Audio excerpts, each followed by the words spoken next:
ವಿಘ್ನರಾಜ ವಿಶುದ್ಧವಾಣಿ ವಿಶಿಷ್ಟ ವಿಷ್ಣು ವಿಶೇಷ ಶಂಕರ ವಾಯು ಜಲ ಗಗನ ಅನಲ ಅಣು ಓಂಕಾರ ಬ್ರಹ್ಮಾಂಡ ಆದಿಮಧ್ಯ ಅಂತದ ವ್ಯಾಪ್ತಕ್ಕೆ ಸಚ್ಚಿತ್ ಆನಂದಾತ್ಮಜ್ಞಾನಕ್ಕೆ ರೂಪುನೂರರ ಶುದ್ಧ ಚೈತನ್ಯಕ್ಕೆ ನಮೋ ನಮಃ. ನಾರಾಯಣಂ ನಮಸ್ಕೃತ್ಯ ನರಂಚೈವ ನರೋತ್ತಮಂ ವ್ಯಾಸಂ ವಾಗ್ದೇವೀಂಚೈವ ತಥೋ ಜಯಮುದೀರಯೇತ್. ಸುವರ್ಣ ಭಾರತೀಯರೇ, ಚಿನ್ನದ ನಾಡಿನ ಕನ್ನಡಿಗರೇ, ದತ್ತಾತ್ರೇಯರ ಹೆಸರುಗಳನ್ನು, ದತ್ತಾತ್ರೇಯರಿಗೆ ಕೊಟ್ಟಂತಹ ಗುಣವಾಚಕಗಳನ್ನು ನಾವು ಅಧ್ಯಯನ ಮಾಡ್ತಾ ಇದ್ದೇವೆ.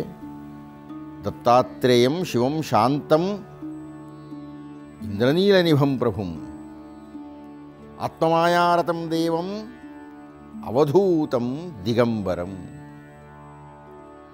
ಈ ಅವಧೂತಂ ದಿಗಂಬರಂ ಅನ್ನತಕ್ಕಂಥದ್ದನ್ನು ಎರಡನ್ನೂ ನಾವೀಗಾಗಲೇ ಒಂದಷ್ಟು ಅಧ್ಯಯನ ಮಾಡಿಬಿಟ್ಟಿದ್ದೇವೆ.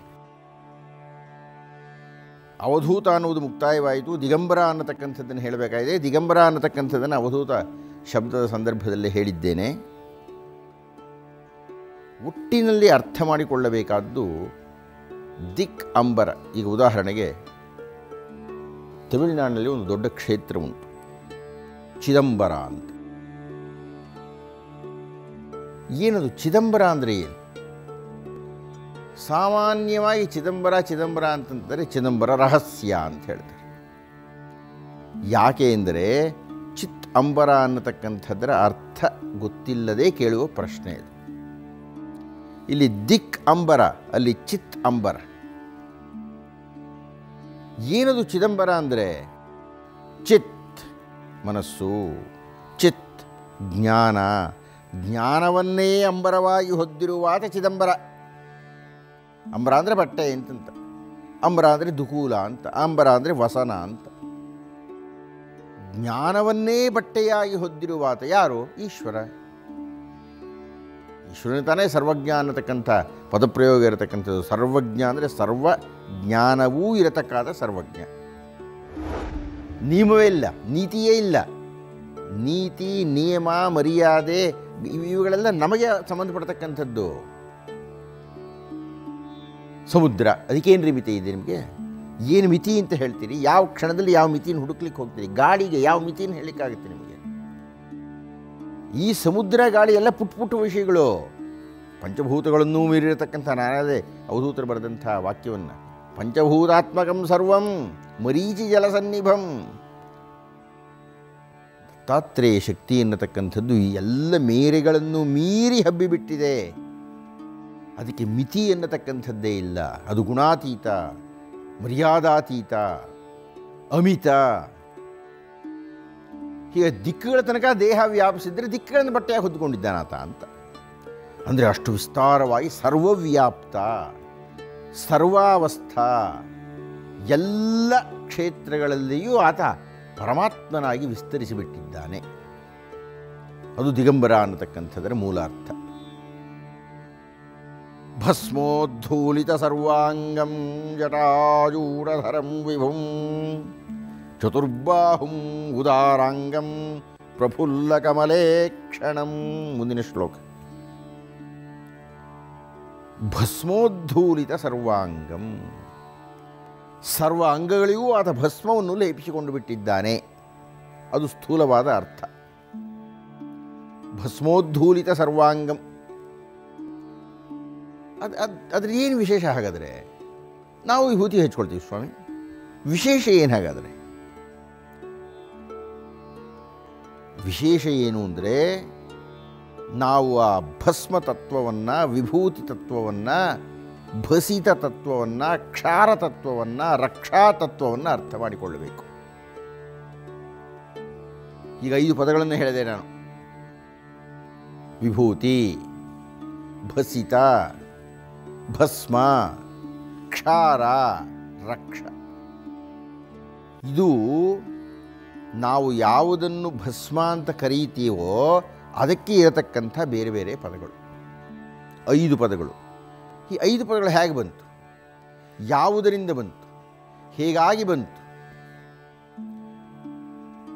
ಈಶ್ವರನಿಗೆ 5 ಮುಖಗಳು: ಸದ್ಯೋಜಾತ, ವಾಮದೇವ, ಅಘೋರ, ಈಶಾನ, ತತ್ಪುರುಷ. ತತ್ಪುರುಷ, ಈಶಾನ, ಈ 5 ಹೆಸರುಗಳು ಈಶ್ವರನಿಗೆ ಸಂಬಂಧಪಟ್ಟಿದ್ದು. ಈಶ್ವರನಿಗೆ ಆ 5 ಹೆಸರುಗಳು ಯಾಕೆ ಬಂತು ಅಂದರೆ ಈಶ್ವರನಿಗೆ ಪಂಚಮುಖಗಳು ಉಂಟು ಅಂತ. ಈ 5 ಮುಖಗಳಿಂದ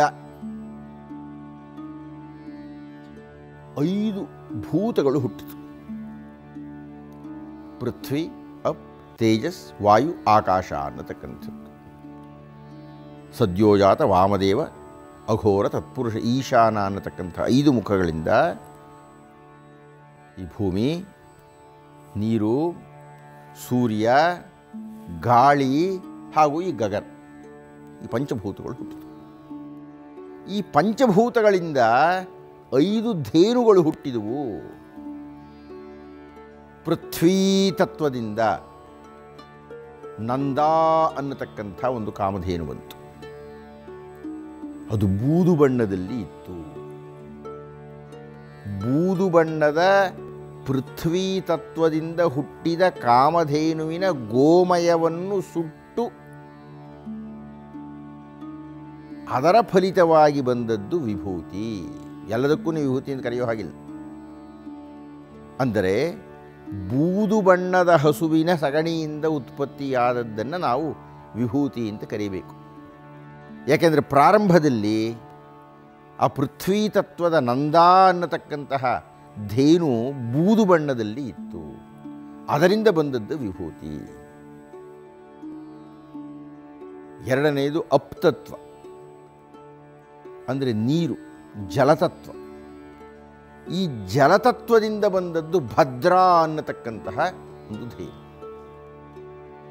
ಕಪ್ಪು ಬಣ್ಣದಲ್ಲಿ ಇತ್ತು. ಅಂದರೆ ಕಪ್ಪು ಆಕಳಿನ ಸಗಣಿಯಿಂದ ಉತ್ಪತ್ತಿಯಾದಂತಹ ವಿಭೂತಿ ಅಂತ ಕರೆಯೋ ಹಾಗಿಲ್ಲ. ಈಗ ಉತ್ಪತ್ತಿಯಾಗುವುದನ್ನು ಭಸಿತ ಅಂತ ಕರೆಯಬೇಕು.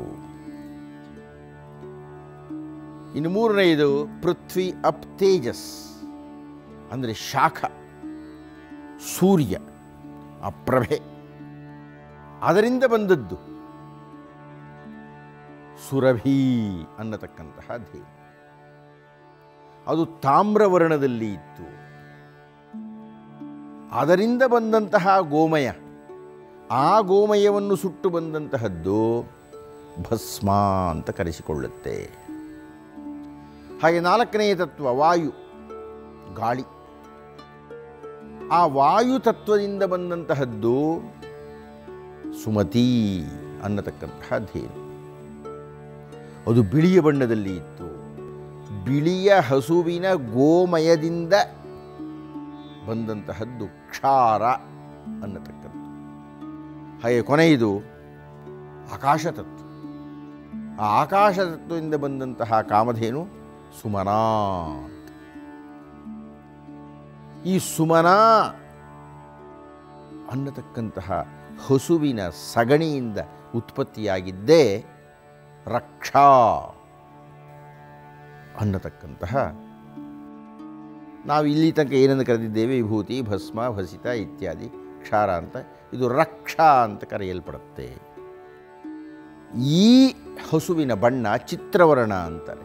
ಅಂದರೆ ಅನೇಕ ಬಣ್ಣಗಳು ಸೇರಿರತಕ್ಕಂಥ ಗೋ. ಹೀಗಾಗಿ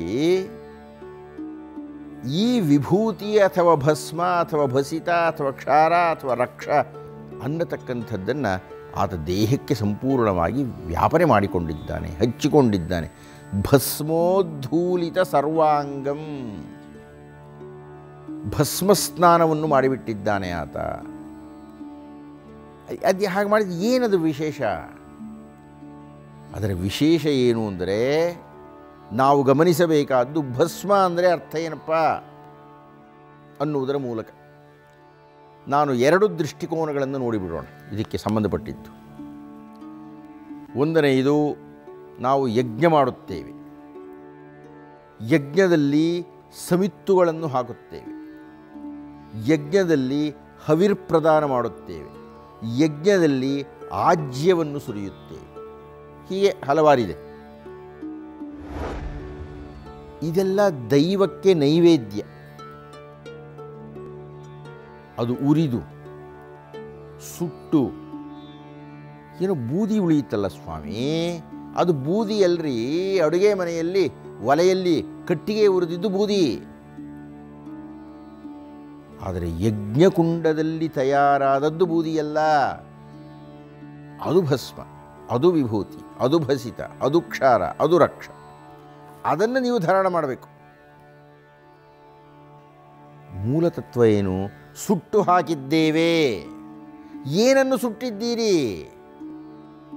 ನಮ್ಮದಾಗಿರತಕ್ಕಂಥ ದ್ರವ್ಯವನ್ನು, ನಾವು ಸಂಪಾದನೆ ಮಾಡಿದ್ದನ್ನು, ನಮ್ಮ ಕಷ್ಟದಿಂದ ಅರ್ಜಿಸಿದ್ದನ್ನು ನಾವು ಸುಟ್ಟಿದ್ದೇವೆ.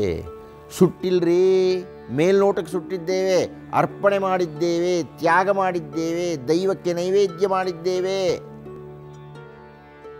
ಯಜ್ಞಗಳನ್ನು ನೋಡಿದಾಗ ಸಾವಿರಾರು ರೂಪಾಯಿಗಳ ಬೆಲೆಯ ಸೀರೆ, ಚಿನ್ನ, ಹಣ ಇವುಗಳನ್ನೆಲ್ಲ ಅಗ್ನಿಕುಂಡಕ್ಕೆ ಪ್ರದಾನ ಮಾಡಿಬಿಡ್ತಾರೆ. ಸೀರೆ ಕೊಂಡುಕೊಳ್ತಕ್ಕಂಥದ್ದು ಉಟ್ಟುಕೊಳ್ಳಿಕ್ಕೆ ಅದು ಗೊತ್ತಿರಿ, ಉಟ್ಕೊಳ್ತೀವಿ. ಆದರೆ ಉಟ್ಟುಕೊಳ್ಳಬಹುದಾದಂತಹ ಬಹುಮೂಲ್ಯವಾದಂತಹ ವಸ್ತ್ರವನ್ನು ನಾನು ಕೊಂಡು ಅದನ್ನು ದೈವಕ್ಕೆ ಅರ್ಪಣೆ ಮಾಡ್ತಾ ಇದ್ದೇನೆ, ಅಗ್ನಿದೇವನ ಮೂಲಕ ಕಳಿಸ್ತಾ ಇದ್ದೇನೆ ನಾನು. ಅಂದರೆ ತ್ಯಾಗ ಮನೋಭಾವದ ಲಕ್ಷಣವನ್ನು ಯಜ್ಞ ನಮ್ಮಿಂದ ನಿರೀಕ್ಷಣೆ ಮಾಡುತ್ತೆ. ಆ ತ್ಯಾಗ ಫಲಿತವಾಗಿ ಬಂದಂತಹ ಭಸಿತವನ್ನು ನಾನು ಧಾರಣ ಮಾಡ್ತಾ ಇದ್ದೇನೆ ಅಂದರೆ ನಾನು ನನ್ನ ಅರ್ಜನೆಯನ್ನು ತ್ಯಾಗ ಮಾಡುತ್ತೇನೆ. ಮೂಲಭೂತವಾಗಿ ದೈವಕ್ಕೆ ತ್ಯಾಗ ಮಾಡ್ತೀನಿ. ಅದರ ಮತ್ತೊಂದು ರೂಪದಲ್ಲಿ ಏನಾಗುತ್ತೆ, ಆ ಯಜ್ಞಕ್ಕೆ ಬಂದಿರತಕ್ಕಂತಹವರಿಗೆಲ್ಲ ಊಟೋಪಚಾರವಾಗುತ್ತೆ, ಅನ್ನ ಸಂತರ್ಪಣೆ ಆಗುತ್ತೆ. ಹೀಗಾಗಿ ನಾನು ನನ್ನ ಅರ್ಜನೆಯನ್ನು ಅನ್ಯರಿಗೆ ಕೊಡ್ತಾ ಇದ್ದೇನೆ. ಅದು ಭಸ್ಮಧಾರಣೆಯ ಮೂಲತತ್ವ. ಇನ್ನು ಎರಡನೆಯದು ಕಾಮನೆಗಳು ಅಂತ ಇದೆ. ಈಶ್ವರ ತಪಸ್ಸಿಗೆ ಕುಳಿತಾಗ ಪಾರ್ವತಿ ಕಾಮನ ಜೊತೆಗೆ ಬಂದಿದ್ದಾಳೆ. ಶಿವ ತನ್ನ ಮೂರನೇ ಕಣ್ಣನ್ನು ತೆಗೆದಿದ್ದಾನೆ, ಮನ್ಮಥನನ್ನು ಸುಟ್ಟು ಬಿಟ್ಟಿದ್ದಾನೆ. ಕಾಮವನ್ನು ಸುಟ್ಟು ಕಾಮಾರಿಯಾಗಿ ಬಿಟ್ಟಿದ್ದಾನೆ. ನಾನು ವಿಭೂತಿಯನ್ನು ಧಾರಣ ಮಾಡ್ತಾ ಇದ್ದೇನೆ ಅಂದರೆ ಕಾಮವನ್ನು ಗೆದ್ದು ಕಾಮಕ್ಕೆ ಒಳಗಾಗದಲೇ ನಿಷ್ಕಾಮನಾಗಿ ನನ್ನ ಆಸೆಗಳನ್ನು, ಆಮಿಷಗಳನ್ನು ಅಂಕಿಯಲ್ಲಿ ಇಟ್ಟು ನಾನು ಧರ್ಮಜ್ಞನಾಗಿದ್ದೇನೆ ಅಂತ ಹೇಳಿ ಭಸ್ಮವನ್ನು ಧಾರಣ ಮಾಡ್ತಾ ಇದ್ದೆ. ಭಸ್ಮೋದ್ಧೂಲಿತ ಸರ್ವಾಂಗಂ ಅನ್ನತಕ್ಕಂಥದ್ರ ಮೂಲ ಅರ್ಥ ಇದು. ಇನ್ನು ಮುಂದಿನದು ಜಟಾಜೂಢಧರಂ. ಅದನ್ನು ನಾನು ಮುಂದಿನ ಸಂಚಿಕೆಯಲ್ಲಿ ಮಾತನಾಡ್ತೀನಿ ಅಂತ ಹೇಳ್ತಾ ಈ ಸಂಚಿಕೆಯನ್ನು ಮುಕ್ತಾಯ ಮಾಡ್ತಾ ಇದ್ದೇನೆ. ಶುಭಂ ಅಸ್ತು.